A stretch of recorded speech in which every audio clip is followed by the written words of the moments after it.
What's going on, everyone? Taylor Kyles and Mike Kadlick here for CLNS Media, coming at you with another episode of Pat's Daily, brought to you by our good friends at Prize Picks and Game Time. Today, very, very special guest we have on the show. This man was a fourth-round pick for the Patriots and turned into a three-time Super Bowl champion, member of the All-2010s team and All-Dynasty team, legendary New England Patriots running back. Without further ado, James White, new member of the media as well, man. Welcome to the show. Thank you so much for being here. How you doing? I'm doing well, Taylor. Appreciate you, Mike. Appreciate you guys having me on. Just had you on my podcast. It isn't released yet. It's coming out soon. But, yeah, man, excited to talk some ball, talk some Patriots. Good old home and home, man. This is going to be fun. All right, so to start off, obviously Tom Brady had his Hall of Fame enshrinement ceremony for the Patriots a little while back. One of my favorite stories from that was Gronk talking about how in 2010 he finally earned the trust of Tom Brady. It was a play against Brian Urlacher where he gave him the old chicken wing. I don't know how much you heard about that. Yeah. So I'm really curious. For you, obviously, you came in. There were some running backs ahead of you. Rookie season was quiet. So for you, when was that moment that you feel you earned the trust of Tom Brady and Coach Bill Belichick? For me, it was funny because actually, like my rookie season during training camp, during some interview, somebody asked Tom about me, and he said I trust James White, but it was funny. I didn't play whatsoever that year. I played in 3 games, just kind of cleanup duty, that type of thing. But the game where I truly feel like I gained this trust, it was in a loss. We played the Philadelphia Eagles 2015. That's when Darren Sproles ran back a punt, they blocked a punt, did all types of things. They beat up on us. Yeah, they beat up on us. But I had 100 yards receiving that game, and they're playing a ton of man coverage. I was giving Kiko Alonso, I was giving him a hard time out there. Me and Malcolm Jenkins got matched up some, and I had over 100 yards receiving in those type situations, third down, fourth down. Tom kept looking my way, and from that point, I just felt like he could trust me when things were breaking down, or if he felt like I was one-on-one and, he didn't like his other looks on the outside, he can come to me. So I think it may have happened during practice prior to that, but in a game, that's when I really felt like, after then it kind of took off. So you mentioned that. So what you mentioned that it was a 100-yard game that you feel like you gained that trust. So then what is, in your mind, what does it take to be like that reliable, receiving back where, shit hits the fan in coverage or have you, and he knows that James is going to be there? Because often, especially in the Patriots offense, there's been that reliable third down receiving back, and we've kind of haven't had it since your retirement. So I'm just curious what you think kind of makes that, what makes that position. Well, first of all, from the coach's standpoint, you got to be able to protect the quarterback. That's first and foremost. You can't just be out there free releasing, getting out, catching the ball every single time. At some point, you're going to have to protect the quarterback, and especially when you have a guy like Tom Brady back there, you're not going to be standing next to him if you're going to have unblocked blitzers coming in, taking his head off. So I say protecting the quarterback. Then after that, just kind of building trust and relationship between the offensive coordinator and, Tom, as far as, knowing where he's looking, knowing how to read coverages, just having a good feel, for zone coverage, knowing, if there's different routes behind you, where you should be to help those routes out, or, if he really needs you in a certain situation based on the pre-snap look, just making sure you're winning. And especially when your numbers call, like when you were a sub back in the Patriots with Josh McDaniels, he did a great job of breaking things down to where, based on the call that we went through all week long, it would always somehow pop up in the game. And if the play is called in the huddle or if it gets alerted to that play, it's like your heart starts beating. He's like, okay, it's my responsibility right here to go make a play for my team, whether it's one-on-one coverage, catching the screen, something like that. And I think that's just really what it's all about, being that sub back. I don't know what it's going to be with Van Pelt and the new offense. I know he did things differently, in Cleveland. I don't know if they'll have a sub back, that type of thing. So that'll be kind of interesting to see what that looks like for him. And kind of building off that with the McDaniels offense, everybody always talks about the option routes and how hard it is to really get that under your belt. People don't know. I've seen the 2016 playbook. Running backs got plenty of option routes as well. Yeah. So how long did it take until you really felt comfortable? And what was it that kind of was it experience or something for you that really clicked when you were like, all right, I know based on this look, confident what I got to do to adjust? I would say my second season was really when I got comfortable. I did it in spurts and flashes at practice, but I didn't get too many game reps. So you never really know exactly what it's going to look like till a guy actually gets out there on game day. We've seen a ton of guys, make plays during OTAs, during training camp, but then you put them out there in real live action, they don't necessarily make it happen. So my second season is really when I got a real good feel for like my route running, real good feel for, the zone coverages and the spacing, and a real good feel for what my responsibility was as a running back, what the offensive line was doing, what Tom was thinking. I think once you get a grasp of, everything and what each play, what we're actually trying to execute, it allows you to play so much faster. You're not thinking out there. You see things before the snap, then you react after the snap. That's pretty much what it is. You don't want to have your head spinning, when you're out there on the field, because the playbook is definitely complex, especially when it comes, to the option routes. I know, especially for a quarterback, when you have these option routes, they don't know where you're going. Like you know what I'm saying? You gotta win. You can't be making 100 different moves and having the quarterback pump faking. And, you got guys like Myles Garrett, rushing after them, trying to get sacks when he only has like 2-3 seconds to get rid of the ball. So it's not easy, but we use that a ton. And if they're giving you that onus to run an option route, you got to win first and foremost. You got to catch the ball and make plays. And then kind of building off that, when it came to pass protection, you mentioned that and how important that is, especially with the franchise in the backfield with you. But it's not easy, because if you're talking about something like chip help, like Myles Garrett, if you hit him too hard, you could put your tackle in a tough spot. Yeah. And then you got to sometimes take on linebackers that are coming downhill. You're standing square, and I've seen you do it. Rhamondre Stevenson's been great at that since he entered the league. From your perspective, actually having done it at a high level, what were the keys to being a successful pass blocking back? Because like you said, you're not even going to be in the game if that's not an area where you I think first and foremost, just want to. Like, if you don't want to do it, then you're probably not going to go out there blocking a guy who's, probably 20, sometimes 30 pounds, heavier than what you are. So I think it's want to. And you just got to have a little bit of technique. You just got to be physical, especially for smaller guys. Like I said, most of the time you're blocking guys bigger than you. So you got to throw your body in there, latch on, do whatever you can. Like, some guys have, better technique than others, but other guys are just going to do it, any way possible. Throw their helmet, throw their shoulder, do whatever you can to try and knock a guy off their feet, or just get them just slightly out of the way, to make sure the quarterback wasn't there. And then you got to understand, the blitz schemes and what the offensive line is doing. You got to be on the same page with those guys. They're going to make calls to the line of scrimmage to change what you're doing. Tom can make calls to the line of scrimmage to change what you're doing, change who you're blocking. You may have two guys to look at on one play. You may have one guy to look at on one play based on the protection or based on what the defense is doing. So again, it can get pretty complex out there, but when it comes down to it, just trust what you see and react. It's just like running the football. But then once you actually got to react, then you gotta get the job done. You know what I'm saying? Like, we all have lost some reps when it comes to the one-on-one blitz pickup. You're gonna lose some, but you gotta win a lot more than you lose, and otherwise you're probably gonna be on the bench.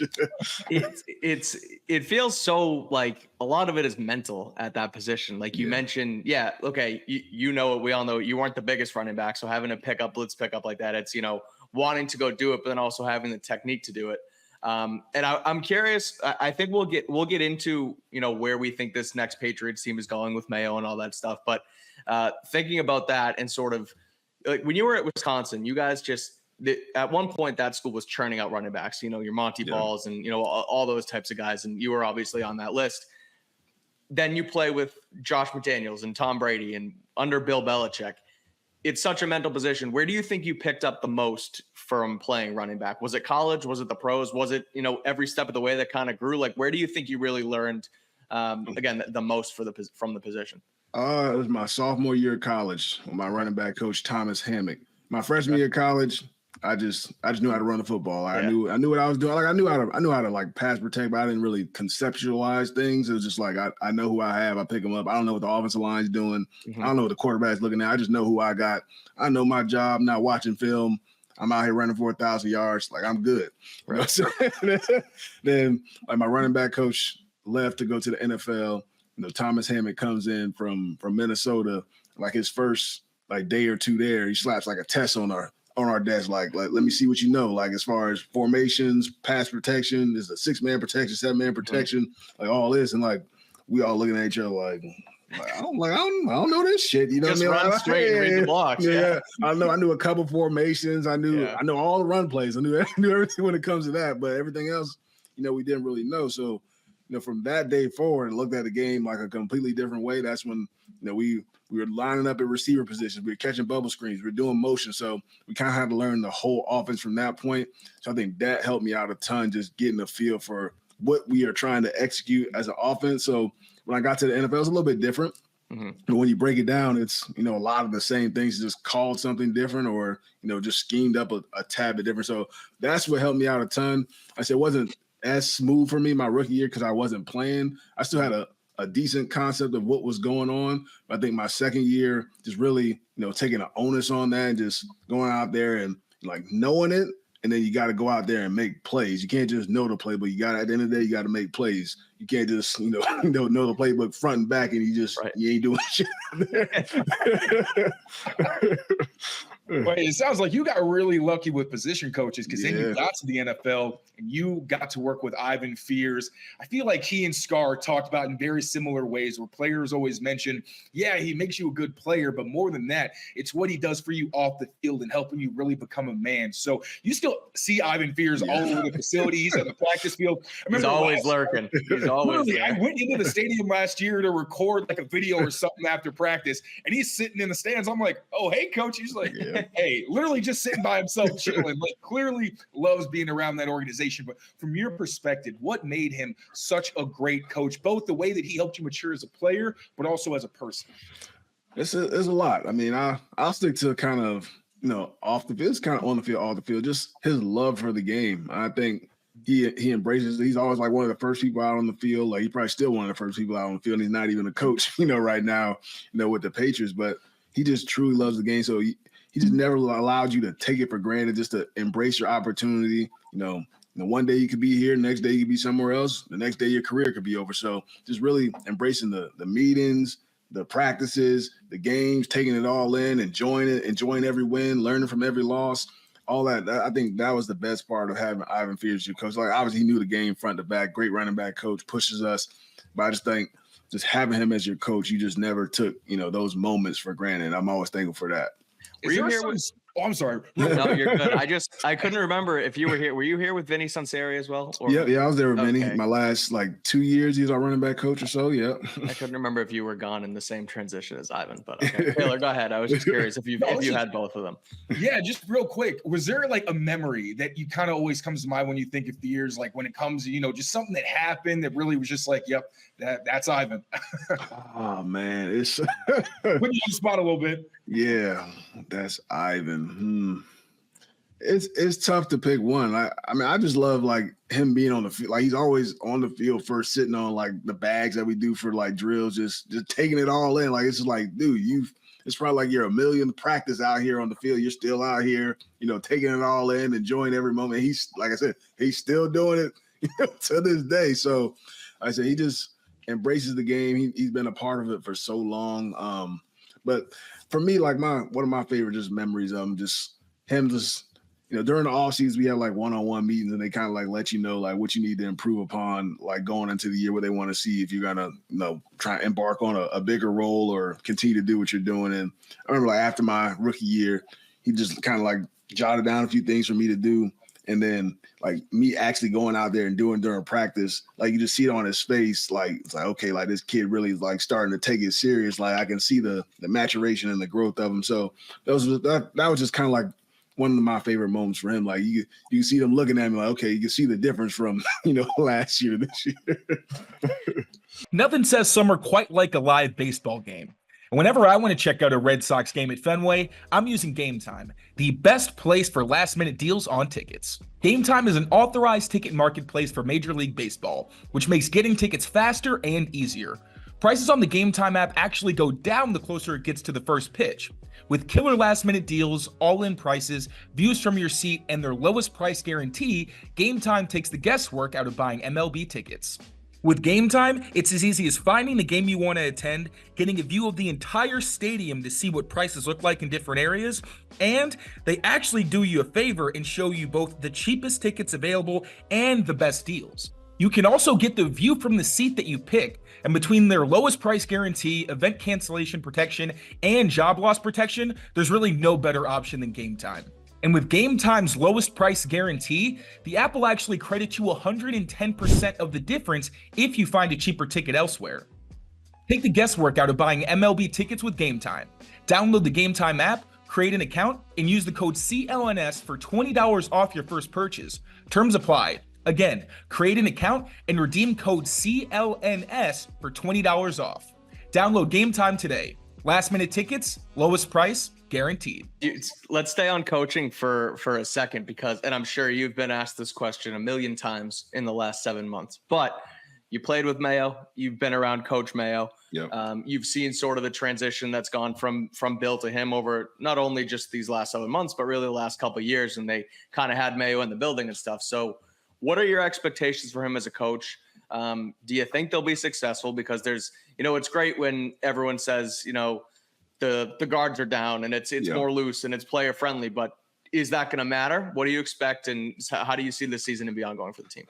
I think he'll do a great job. I think for Mayo as a player, he brought energy, and he's a loud mouth. He can talk. You know what I mean? So that like you walk in the locker room, his locker room was one of the first ones when you walked in. When when I was there, you hear him from one end all the way to the next. Whether it's competing on the practice field, competing in the locker room, playing games, whatever it may be, and he knew the game, front to back. I caught him on the last couple of years of his career, but he was still making an impact at that point. So I know he's still going to teach the game at a high level. He's going to have those guys competing at a high level. And I think he's going to bring the energy. Obviously, he's a lot younger than Bill. They're, two different style coaches, but he coached under Bill. So there's going to be some things that he uses from his time coaching with them. And then he's going to implement some new things, which you already see. They're switching up what it looks like in the room. I'm sure they're practicing different a little bit. But I think he can connect with all the players there. With the younger generation coming in, these kids are a little different. You know what I mean? What I mean? They learn differently. They're motivated differently. Yeah. And I think he'll be able to tap into their space and really get down on their level to help improve them as players and people off the field. So I think he brings a ton to the table this year. This year's going to be the biggest challenge. Obviously, your first year, you got new quarterback. I know Jacoby's been there before, but new quarterback, rookie first-round draft pick. What's going on offense. I think the defense will still excel at a high level. That's what he knows best. But it's just how to figure out, how much input do you try and make on the offensive side of things, or do you just leave it alone, kind of just stick to the defense, just trying to find that balance, because there's a lot you got to take on. He's not just, coaching linebackers in the defense. Now you got to manage, a little bit of everything. How do you compartmentalize your time and figure that out? But other than that, I know the guys are going to compete at a high level. Yeah, I was trying to hammer that home, like when all the hires were being made, because like being a position coach isn't the same as being a head coach. Being a head coach and being a general, like all these things are so different, your responsibilities and everything. But kind of while we're on the new coaching staff, Taylor Embry, is he someone that you were familiar with before he was actually hired by the team? And have you gotten a chance to kind of talk to him at all? I haven't gotten to meet him yet. I know a little bit about him. I know he came from the Jets, and he worked with guys like Breece Hall there. So you saw how I know he's a good football player coming in. He running back coach, probably would have had a good time coaching him. But to see how he jumped in his rookie season into year 2, coming off injury, he played well once again. So I think he played receiver in college. So I think that'll help a lot of these young backs as far as the third down role. I'm sure he'll have a ton of great drills to work, with them. So, and he coached on the defensive side of the ball as well, early on in his career. So he knows the game from that side of the field and from the offensive side of the field. So I think that'll be great as far as teaching some of these young players. I don't know him personally. I'm sure I'll get to know him, at some point, but yeah, he's coached some talented guys. He's going to have, some more talent in the running back room with Dre. You got Kevin Harris, you got Antonio Gibson, you got guys like that, all different body types, all different play styles. So I think it'll help all those guys improve. And one thing Rhamondre actually mentioned when he was asked about Taylor Embry was he was like, hey, he already knows we know how to run, but he's still a good coach. So I'm curious, when you have, a 1-2 punch like a Rhamondre, like an Antonio Gibson, well, they've got a lot of experience and they've seen a lot in the league. What does it take to be a great coach and make sure you're getting the best side of them? Is it more kind of, and of course it changes from coach to coach, but do you think it's more like kind of staying out of the way, maybe just giving them little, tendencies and things to help them out? What does that look like? Yeah, you try and give them tendencies for, preparation throughout the week. Make sure those guys, give them little tidbits to, they see something. If he sees something on film that tips something off, whether it's a blitz or whether it's a front based on, the run play that's being called, just make sure you're giving those guys as much tools as possible. I think that's one of my good friends, he's coached by Jim Leonard at Wisconsin. He said, I'm your coach. My job, I'm going to give you a bunch of different tools to put in your toolbox. 1 week you may use a hammer, 1 week you may use a wrench, 1 week you may use a flathead screwdriver, but you gotta pick and choose which tool you're using based on the defense that you're playing, the offense you're going up against, all that type of thing. So I think for him, it's just giving those guys as many tools as possible and kind of letting them know when to use it. But it's up to them to know, once I'm out on the field, okay, it's hammer time now. That I got a middle linebacker coming, scot free at the middle, right through the A gap. I got to bring my hammer, so I can, I can't be the nail right here. Got to be the hammer, to knock this guy out, that type of thing. So just giving those guys tools, kind of on the field as far as blocking, running, catching, all that stuff, and then just giving them those tidbits, mentally to know, when to use things. I think that's the most important thing. Now let's really dive into Rhamondre. Oh, I'm sorry. You got something? No, go. No, you're good. Go. You got it. Because we got to talk to Rhamondre Stevenson, but now let's give him his due. The man just got paid, got signed to an extension. Might have come to a surprise to some people because of how the running back market works and everything, but now he's getting paid like a top 10 back. Now, if you look at the numbers, I think they backed it up. If you look at what he's done, 2022 especially, where for stretches he really was the entire offense. He's a great pass blocker. So from your perspective, do you think he was worthy of that extension, and why exactly? Again, because, you did it at such a high level for this team. I believe he's worthy of it. He's a guy, he's done it first, second, third down. He's done whatever the team has needed him to do. He's been the guy on the field, 80% plus times, of the snaps on the field. So unlike, kind of what we did when I was there, we rotate 4 or 5, 6 guys out there. A lot of times when he was there, when Damian went down, he was out there playing a ton of snaps, which I was shocked to see because, his rookie year, failing the conditioning test, doing all that stuff, I would have never imagined him playing that many snaps on the football field. So it was a pleasure to see, the growth for him, the player that he developed to. And like seeing him out of Oklahoma when we drafted him, I'm like, oh, this is just another one of those big dudes, trying to run dudes over. Yeah. But then like you see him, he's making guys miss, he's catching the football. He's dynamic, man. And he's really grown into a great player and definitely a top 10 back, top 5 back. I'm sure he wants to go out there and prove it this year. I know he kind of said it, during the interviews, during OTAs or before that, he wants to be the guy. He wants to be the feature back. And he should. And I think you got to keep those core guys within your organization, new staff. He's been coached by Bill Belichick. Mayo was there with him. You got to keep, those guys offensively, defensively in there that can help, spread that new culture that you're trying to implement throughout the team. He's a well-deserved contract. He's definitely a playmaker. Amen. Then I'll rip the Band-Aid off then, James, because you're a part of the media now, and the running back market and those contracts, it's a talking head topic, right? Yeah. And I've said it in the past, and I'll admit to it. Like I've said, oftentimes you shouldn't give a running back a second contract, and I use the Patriots as an example because they have churned out several different guys, and you talk about Harris and Rhamondre, and they keep coming. They get injured, things like that. And there's numbers that back it up and there's numbers that don't. We see the Saquon Barkley stuff last year. Then he gets a big contract with Philly. So from a running back who's played the game at a high level for a long time, what are your thoughts on what goes on in the running back market as far as the franchise tag and not giving them, more than 2 and 3 years and things like that? Like, what do you make of it? And what are your thoughts about it? It's tough. There's a lot that goes into it. I think, guys should be getting paid, may not be getting paid as much as receivers and all that. I know that it's a passing game and everything, but guys that, are difference makers that can play, first, second, third down, guys like McCaffrey, guys like Kamara, guys like, Nick Chubb. If you're a true difference maker for your team, I think you deserve to make, close to $20 million, whatever the market price may be. I know everybody says you don't win a Super Bowl with a, $20 million running back. Like, you can do that for any different position. You can skew those statistics however you want to do. You can chop it up however you want to do. If you got a guy who can go out there and make plays a la, Christian McCaffrey could have been a Super Bowl MVP, from this past year if they won that game. If you have a difference maker, pay him. You got to be a unique guy. If you're just a regular guy, I'm going to find a different guy in the draft, a younger guy, a cheaper player. Yeah. But if you got a true playmaker like Rhamondre and guys like that on your football team, I think they deserve to get paid. I think the market is going to slowly work itself back up. It kind of dipped off some. I think because of the reason for that was guys like, Ty Gurley, Le'Veon, they got their money. Zeke, and the production was a little off. So, that made them dip. They're like, we're not paying these backs $18 million and they're not getting over 1,000 yards. They're not giving me my 10-plus touchdown. I can respect that. But I said there's other positions that, that the performance doesn't match, but they're still paying these guys, the same 100%. Amount of money. So, I never really understood it. It was just kind of a trend, I think. Mm-hmm. And I think it's gonna work itself because when it comes playoff time, you need you a back, when it's cold outside, when it's fourth quarter, you're trying to close the game out, you need a guy who can go and punch out, 2-3 yards, whatever, and make a play to, kind of send you home to victory. So I think it'll get back to where it needs to be. And that's another reason I've been saying I think Rhamondre was worthy of that contract. Because you look before, obviously, he goes down because of a hip drop tackle. Yeah. It's not like he's, made of glass or nothing. Like, he was a kid that is now banned from the sport. So you think crazy. I think the only game he actually missed because of the illness was because he was sick one week, I think a couple seasons back. So that availability is huge. But Rhamondre doesn't have to take on the load all by himself this season. Again, Antonio Gibson, he projects kind of in your old role, that third down kind of receiving back.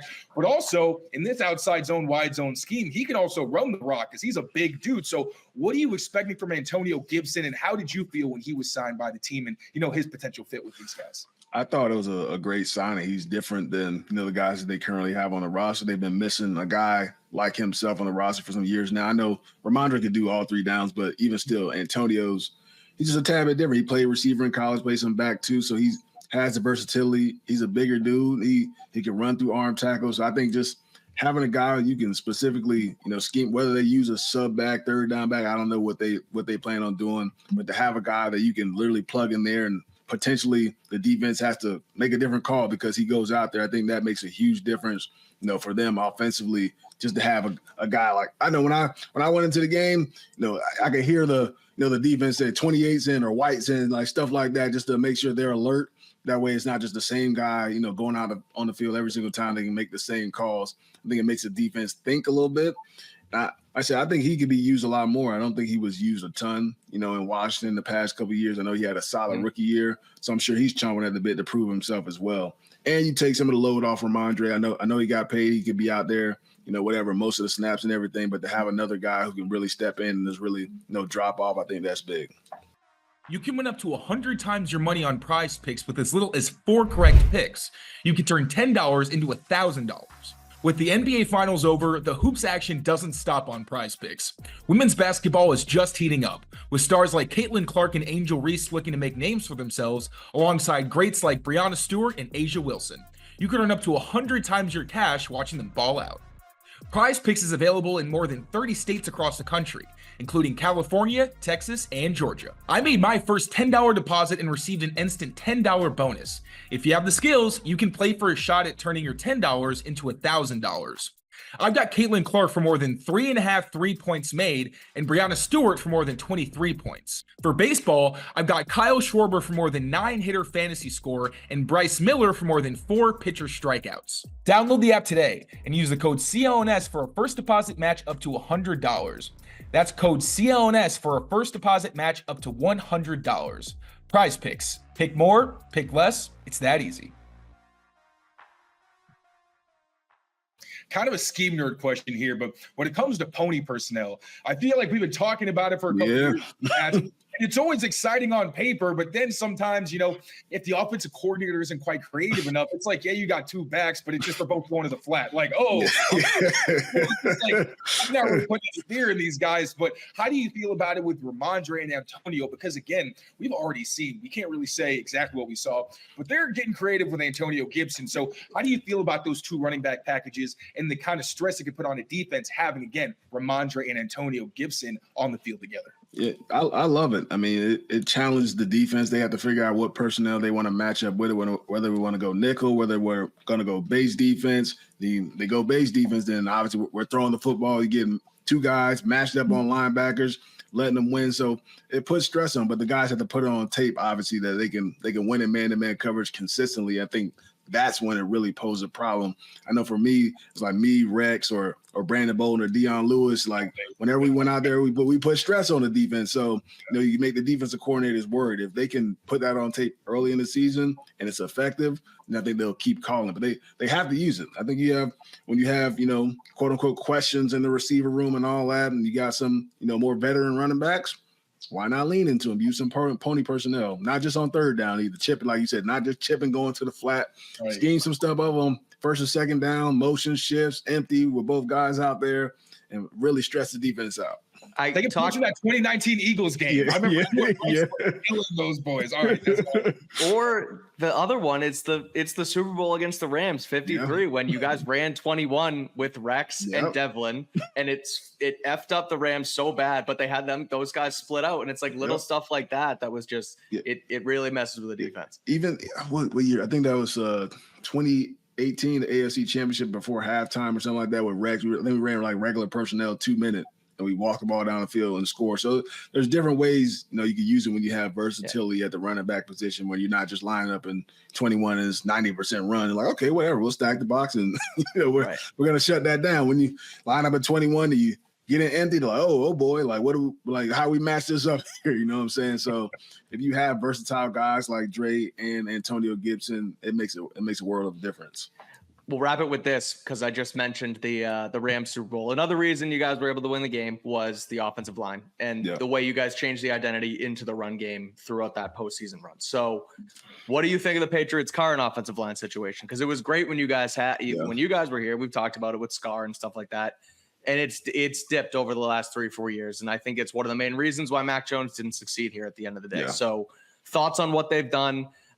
Cole Strange obviously injured, but they've brought in a ton of interior guys. They've kind of, I don't want to say ignored the left tackle position, but they haven't. Some gambles. They've taken some gambles. I like that. Taylor's a little bit more optimistic than I am. But what do you make of it, and where are they, and how can they move forward with it?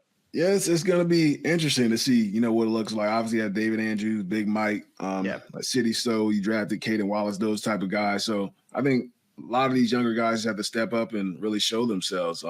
New scheme, so like I said, that changes things as well. How much do they drop back and pass it? How much of it will be, play action passes? It's going to be this offensive line is going to have to play a lot better if this team's going to win some football games this year, especially with new quarterback and new system and everything.